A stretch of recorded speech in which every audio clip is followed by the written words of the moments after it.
If you want to delete photos or videos on Google Pixel 11, then you can go, for example, to the Photos app. And once you open it, then of course over here you can find all your photos and videos that you have on your phone.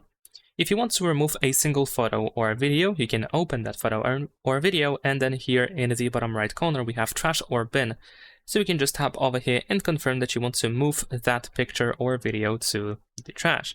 And of course, all of these deleted files stay in trash for 30 days, and then within those 30 days you can decide if you want to keep these photos or videos, if you want to restore them, or if you want to remove them forever. If you leave them as they are, after 30 days they will be permanently removed automatically.